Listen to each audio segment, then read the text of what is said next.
Hello students, बहुत ही important topic लेकर आया हूँ। ये टॉपिक है वृत्त का वृत्तखंड। इसके पहले मैं वृत्त का त्रिज्यखंड, वृत्त का चाप के बारे में लाइव सेशन बता चुका हूँ। वृत्त का चतुर्थांश, ये सब क्वेश्चन एग्जाम में आता है। घड़ी की मिनट की सुई वाला, घंटा की सुई वाला, ये सारा क्वेश्चन हो चुका है। वृत्तखंड वाला क्वेश्चन बचा हुआ है जो एग्जाम में हमेशा पूछता है, इसलिए आप बढ़िया से देखें और इस कंसेप्ट को क्लियर करें। वीडियो को लास्ट तक देखें, देखने से फायदा होता है। तो देखिए, सबसे पहले मैं एक वृत्त बनाता हूं, है ना, और इस वृत्त पर एक चाप हमको खींच देता हूं।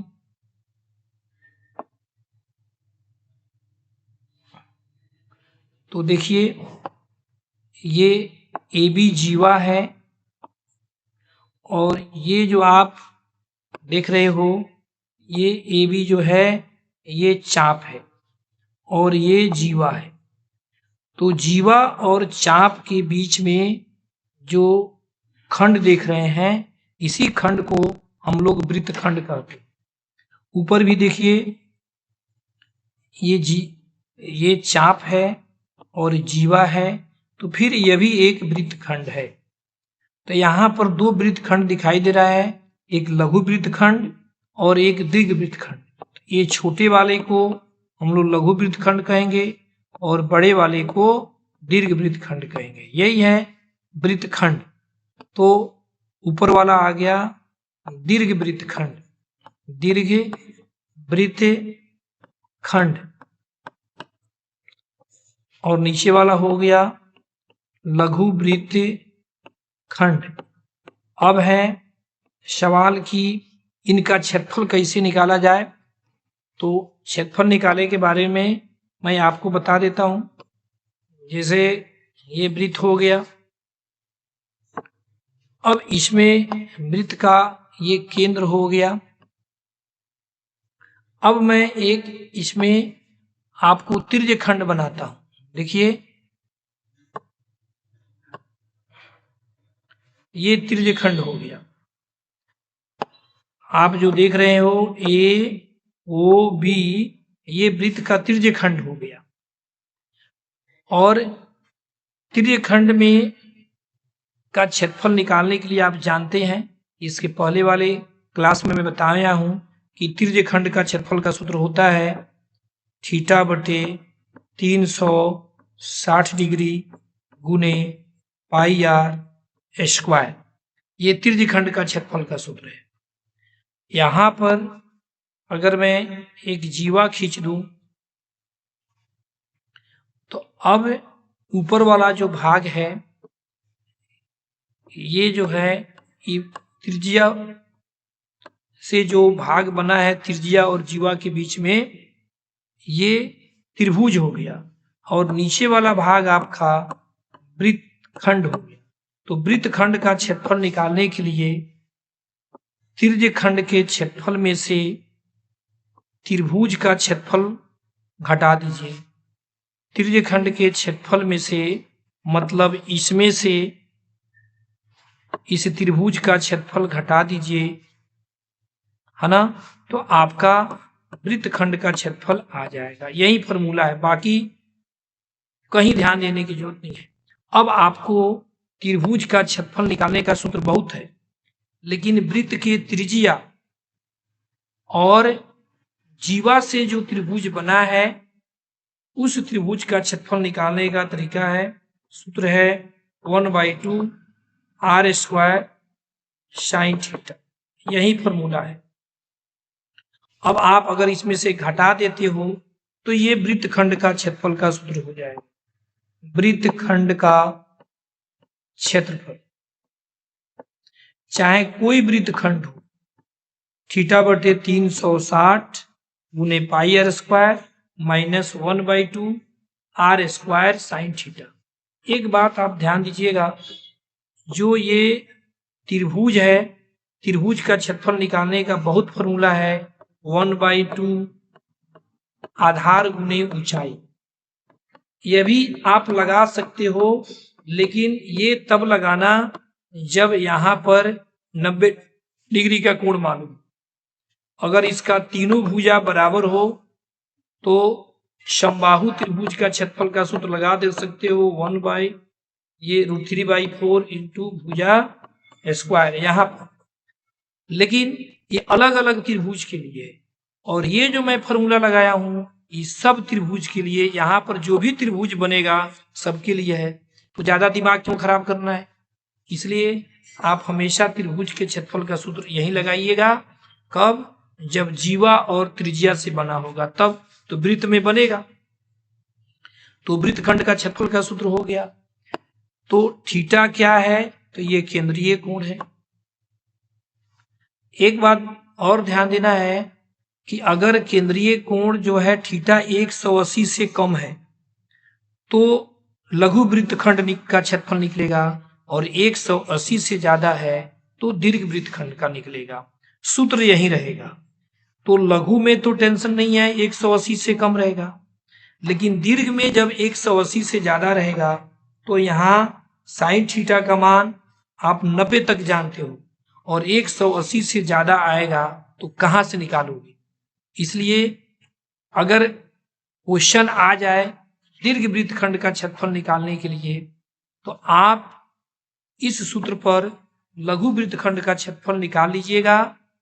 और ये जो वृत्तखंड है, ये जब लघु वृत्तखंड है ये वाला, तो आप वृत्त के क्षेत्रफल में से लघु वृत्तखंड का क्षेत्रफल घटा लीजिएगा तो दीर्घ वृत्तखंड का क्षेत्रफल निकल जाएगा।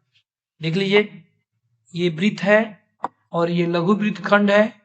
तो अगर वृत्त के क्षेत्रफल में से लघु वृत्तखंड का क्षेत्रफल निकल जाए तो आपको दीर्घ वृत्तखंड का क्षेत्रफल आ जाएगा। इसलिए आप दीर्घ वृत्तखंड का जब भी क्षेत्रफल निकालिएगा तो इस फॉर्मूला को नहीं बनाइएगा, क्योंकि दीर्घ वृत्तखंड के क्षेत्रफल में कोण जो आएगा वो 180 से ज्यादा आएगा। ठीक है, तो आप लघु के लिए यही लगाएंगे। लघु वृत्तखंड का पूछेगा तो यही फॉर्मूला हो गया, लघु वृत्तखंड का क्षेत्रफल, यही फॉर्मूला लगाएंगे। थीटा बटे 360 डिग्री गुने पाई आर स्क्वायर। सब वृत्तखंड के लिए है, लघु हो दीर्घ हो बराबर हो, लेकिन दीर्घ के लिए मैं नहीं लगाऊंगा क्योंकि आपको 180 से ज्यादा का मान याद नहीं है साइन थीटा का, है ना। बड़े क्लास में जाओगे तो यूज कर सकते हो। दीर्घ वृत्तखंड का जब भी क्षेत्रफल निकालना हो तो पहले आप वृत्त का क्षेत्रफल निकाल लो, और वृत्त के क्षेत्रफल में से वृत्त का क्षेत्रफल का सूत्र होता है पाई आर स्क्वायर। तो वृत्त के क्षेत्रफल में से आप क्या करना, लघु वृत्तखंड का क्षेत्रफल क्या कर लेना, घटा लेना। मतलब वृत्त का क्षेत्रफल में से लघु वृत्तखंड का क्षेत्रफल आपको निकालना है। वृत्तखंड का, तो सबसे पहले जब भी आपको दीर्घ वृत्तखंड का क्षेत्रफल पूछेगा तो वृत्त का क्षेत्रफल अलग निकाल लीजिए, लघु वृत्तखंड का निकाल लीजिए और माइनस कर लीजिएगा। एक बात और बता दूं, मैं बोला हूं कि लघु वृत्तखंड में थीटा का जो मान आएगा वो 180 से कम आएगा। आपके क्लास में 90 तक ही सिखाया गया है, तो एक आ जाता है कभी कभी 120 डिग्री, तो ये लघु वृत्तखंड हुआ, लेकिन आप 120 डिग्री का मान नहीं जानते हो तो इसको याद कर लीजिएगा। साइन 120 डिग्री मतलब साइन 60 डिग्री, √3/4 होता है। एक ये याद कर लीजिएगा क्योंकि कभी कभी 120 का पूछता है, यह भी लघु का ही। एक क्वेश्चन मैं इस पर बना के आपको दिखा देता हूं। देखिए, एक क्वेश्चन देखिए, दिया है कि 21 cm त्रिज्या वाले, मतलब R21 हो गया, वृत्त के चाप केंद्र पर 60 डिग्री का कोण बनाती हो। 21 cm त्रिज्या वाले वृत्त की चाप कोई है, वह केंद्र पर 60 डिग्री का कोण बनाती है, तो लघु वृत्तखंड का क्षेत्रफल ज्ञात करें। मतलब आपको आर दे दिया है 21 cm और थीटा दे दिया है आपको 60 डिग्री। अब आपको लघु वृत्तखंड का क्षेत्रफल का सूत्र निकालना है। लघु वृत्तखंड का क्षेत्रफल, तो आप सूत्र जानते हो, थीटा बटे 360 डिग्री गुने pi R square minus 1/2 R square sine theta. अब शुभ काम में देरी क्या है, थीटा की जगह पर 60 डिग्री रखिए बटे 360 डिग्री। पाई का मान जब तक कुछ नहीं कहे 22/7। आर आपको 21 cm दिया है, तो 2 बार लिखिए क्योंकि स्क्वायर है। 1/2 आर की जगह पर 21 गुने 21 स्क्वायर है और साइन थीटा, तो थीटा की जगह पर आपको 60 डिग्री रखना है और क्षेत्रफल है तो cm स्क्वायर। देखिए आप गलती क्या करते हो, यहाँ पर माइनस का चिन्ह है, तो अगर ब्रैकेट नहीं लगाइएगा और सिर्फ cm स्क्वायर लिखिएगा तो गलत माना जाएगा, क्योंकि ये सिर्फ cm स्क्वायर लगा रहे हो तो इतना ही का हुआ और cm स्क्वायर दोनों में है, इसमें भी है, इसलिए ब्रैकेट लगाकर cm स्क्वायर दीजिएगा मात्रक। चलिए अब इसको काट कूट कीजिए, तो 0 से 0 कट जाएगा और 6 से 36 6 बार में कट जाएगा, है ना। अब फिर 7 से 21 आपको 3 बार में कट जाएगा। अब 3 से 6 को काट दीजिए 2 बार में और 2 से 22 को काट दीजिए 11 बार। 2 से 22 आपका कट गया 11 बार में।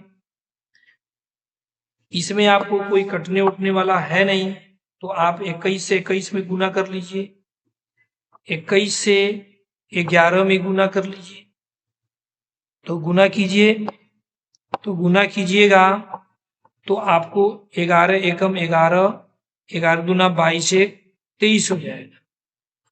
और यहाँ पर गुना कीजिएगा 21 से 21 में गुना कीजिएगा 441/2 और साइन 60 का वैल्यू √3/2 होता है और ये cm स्क्वायर हो जाएगा।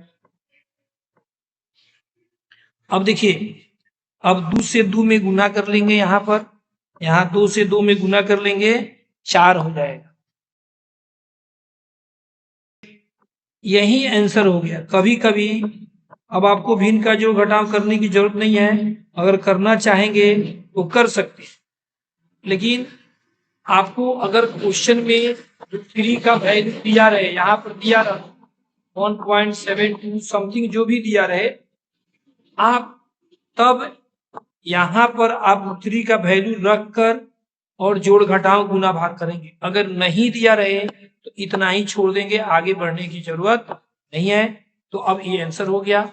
आप इसको बढ़िया से बनाइए और एक्सरसाइज 12.2 आप जाकर बनाइए, उसमें का सभी क्वेश्चन बन जाएगा। अगर कोई क्वेश्चन नहीं बनता है तो मेरे को कमेंट कीजिए कि आपको कौन सा क्वेश्चन बनवाना है, मैं फिर उसका वीडियो बनाकर डाल दूंगा। अब मैं नेक्स्ट वीडियो में फिर आपसे मिलता हूँ।